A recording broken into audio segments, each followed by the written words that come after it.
नमस्कार, कैसे हैं आप लोग। उम्मीद करता हूं कि आप लोग बहुत बेहतर होंगे। एसएससी सीजीएल 2025 वाले जो एस्पिरेंट हैं उनके लिए बहुत बड़ी अपडेट है। अपडेट आपके लिए यह है कि आपका जो नोटिफिकेशन है वो थोड़ा सा डिले हो सकता है। कितना क्या डिले होगा उस पर बात करेंगे। उसके अलावा एग्जाम डेट पे भी आपका इसका इम्पैक्ट पड़ेगा। एग्जाम डेट थोड़ी बहुत आपकी चेंज हो सकती है। उसके अलावा टीसीएस जो है वो आपका एग्जाम नहीं कराएगी, कोई और एजेंसी जो है वो आपका एग्जाम इस बार कराने वाली है। उसके अलावा एज में भी आपको रिलैक्सेशन मिलेगा। ऐसा मैं क्यों कह रहा हूं, क्योंकि आपको पता है कि कल जितने भी टीचर, जो बड़े बड़े टीचर एसएससी की फील्ड में काम कर रहे हैं, वो सभी सीजीओ कॉम्प्लेक्स दिल्ली में गए थे, इकट्ठा हुए थे।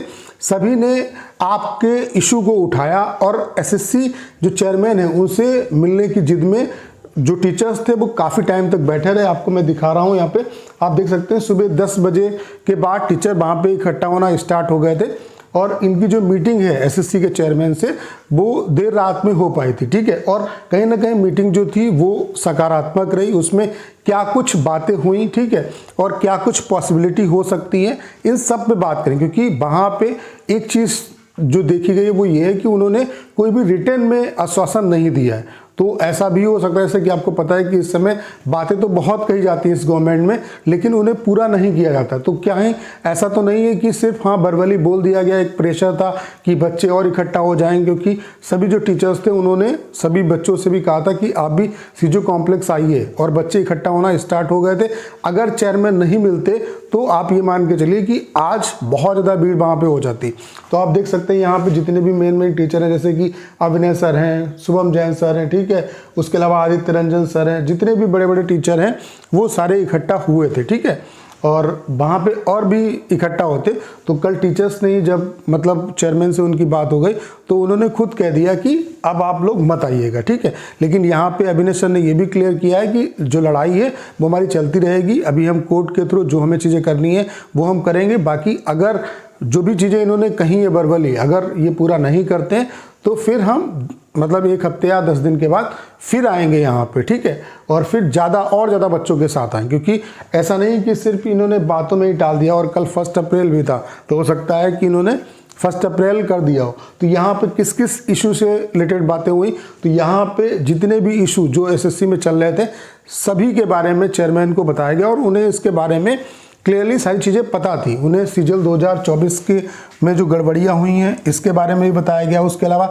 जो नॉर्मलाइजेशन है किस तरीके से गलत होता है एसएससी में, उसके बारे में भी अवगत कराएगा। तो उन्होंने ये भी बताया कि हमने इस पे जो कमेटी है वो बना दी है और हम जो नॉर्मलाइजेशन का फार्मूला इसे और ज़्यादा ईजी करेंगे और पब्लिक डोमेन में डालेंगे। ठीक है, तो ये आश्वासन उन्होंने दिया, लेकिन रिटर्न में कुछ भी नहीं दिया। उसके अलावा ये भी बात कही गई कि मेंस आप सिंगल डे में कराओ, ताकि बच्चों का जो एग्ज़ाम मतलब जो उन्हें नॉर्मलाइजेशन में जिस तरीके से नुकसान होता है वो नुकसान एक्चुअल में मेंस से ही उनका जो नौकरी वो डिसाइड होती है। तो मेंस जो है वो सिंगल डे में कराओ। तो उन्होंने ये भी आश्वासन दिया है चेयरमैन ने कि आने वाले जितने भी आप सीजीएल के एग्ज़ाम देखोगे या सीजीएल सीएचएसएल के, उसमें मेंस आपको सिंगल डे में ही मतलब अब कराया जाएगा। ठीक है, उसके अलावा ये भी कहा गया कि फाइनल जो आंसर किए और मार्क्स जो स्टूडेंट के हैं वो आप पोस्ट प्रेफरेंस और फाइनल रिजल्ट से पहले आप डिक्लेयर करो। तो इस पे भी उन्होंने मतलब पॉजिटिव रिस्पांस दिया है कि हम मतलब ऐसा करेंगे। ठीक है, उसके अलावा एज रिलैक्सेशन का भी इशू उठाया गया कि जिन बच्चों का इस बार 2024 में नुकसान हुआ है उनको 1 साल मिलना चाहिए। तो इस पे उन्होंने साफ साफ कहा है कि या तो यहाँ पे 2 केसेस हैं, या सरकार मगर अगर हमें इंस्ट्रक्शंस देती है तो हम ऐसा कर सकते हैं, और कोर्ट अगर हमें इंस्ट्रक्शंस देती है तो हम ऐसा कर सकते हैं। लेकिन उन्होंने बाद में ये भी कहा चेयरमैन ने कि आप कोर्ट का रास्ता अपनाइए।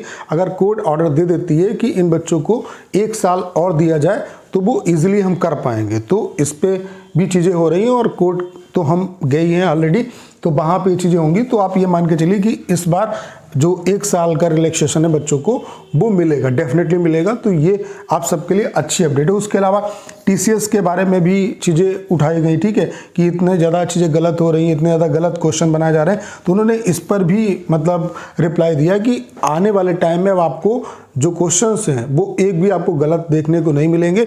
उसके अलावा जो पेपर का लेवल है, जैसे कि सीएचएसएल, सीजीएल, उसके अलावा एमटीएस, इनमें भी आपको एक डिफरेंस देखने को मिलेगा और क्वेश्चंस जो है वो आपको गलत देखने को नहीं मिलेंगे। तो कहीं ना कहीं एक उनका इनडायरेक्ट इशारा ये भी था कि टीसीएस जो है कहीं ना कहीं टीसीएस के साथ कुछ इशू चल रहा है। तो हो सकता है कि इन फ्यूचर 2025 में आपको टीसीएस जो है एग्ज़ाम शायद कंडक्ट नहीं कराएगी, ठीक है।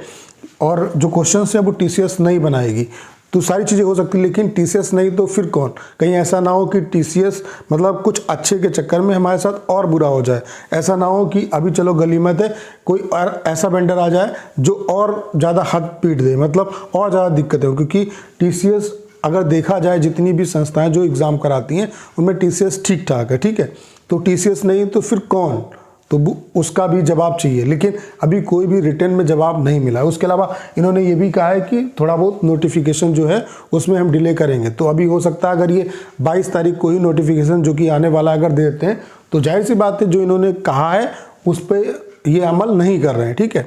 तो वो चीज़ें देखी जाएंगी किस तरीके से जो बात बोली गई है, जिस पॉजिटिव एटमॉस्फेयर में क्या उस तरीके से स्मूथली चीज़ें होती हैं या नहीं होती हैं, क्या चीज़ें होती दिखेंगी या नहीं दिखेंगी, और अगर नहीं दिखेंगी तो फिर जो बच्चे हैं और जो टीचर हैं वो एकजुट होंगे। उसके अलावा जाहिर सी बात है जब नोटिफिकेशन थोड़ा सा डिले करेंगे और तो एग्ज़ाम जो आपका मंथ है वो भी थोड़ा सा, जैसे ये तो कंफर्म ही है कि आपका जो एग्ज़ाम है वो जुलाई में होगा। तो जुलाई में ही हाई चांस है कि आपका जो एग्ज़ाम है वो जुलाई में ही होगा। और नोटिफिकेशन जो है वो डिले बहुत ज़्यादा नहीं होगा। अगर डिले भी करेंगे तो आप ये मान के चलिए कि 10 से 15 दिन आपका नोटिफिकेशन डिले हो सकता है।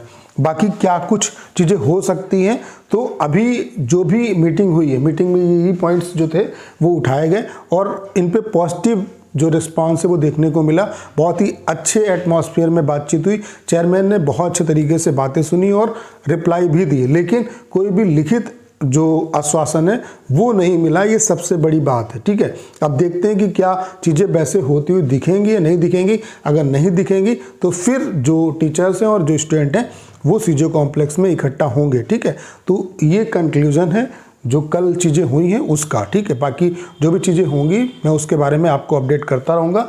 बाकी ढेर सारे बच्चे इस बात को भी लेके परेशान हैं कि अगर टीसीएस क्वेश्चन नहीं बनाएगा तो क्या मतलब प्रीवियस ईयर क्वेश्चन की कोई इंपॉर्टेंस नहीं है। तो ऐसा नहीं है, जो भी कंपनी बनाएगी वो प्रीवियस ईयर क्वेश्चंस को देख के ही क्वेश्चन बनाती है। तो प्रीवियस ईयर क्वेश्चन ही आपके लिए इंपॉर्टेंट है। उसी के हिसाब से अपनी जिस तरीके से प्रिपरेशन कर रहे हो वैसे प्रिपरेशन करते रहो। जो अभी नोटिफिकेशन की डेट है उसी डेट को मान के आप प्रिपरेशन करो। जो एग्ज़ाम डेट है आपकी, जैसे जून है, जून जुलाई दिया हुआ है, तो जून में ही मान के आप प्रिपरेशन करो। बाकी जितना आपको टाइम मिल जाता है वो आपके लिए सो फॉर सो गुड है। तो अच्छे तरीके से प्रिपरेशन करते रहो। ये आपके लिए अच्छी अपडेट है कि जो 2024 वाले एस्पिरेंट ने कहा एटलीस्ट अब टीचर्स आपके लिए खड़े हो गए हैं, तो अब उतनी दिक्कतें आपको नहीं होंगी और जो भी होगा वो अच्छा ही होगा। आप ये समझ के चलिए कि जो भी होगा वो अच्छा ही होगा। अब चीज़ें जो हैं अवेयरनेस भी है, टीचर भी अब एकजुट हुए हैं, तो चीज़ें कहीं ना कहीं सही जा रही हैं, ठीक है। बस इसी तरीके से अगर मोमेंटम बना रहेगा और एसएससी अगर पॉजिटिव रिस्पांस दिखाती है तो चीज़ें बेटर हो सकती है और बहुत बड़ी बात नहीं है। तो ये आपके लिए अच्छी अपडेट है। तो उम्मीद करता हूँ कि सारी जानकारी आप बहुत अच्छे तरीके से समझ पाए होंगे। करना क्या है, इस वीडियो को शेयर करना है। उसके अलावा अगर आप चैनल पर नए और आपने अभी तक इसे सब्सक्राइब नहीं किया है तो प्लीज़ चैनल को सब्सक्राइब करना मत भूलिएगा।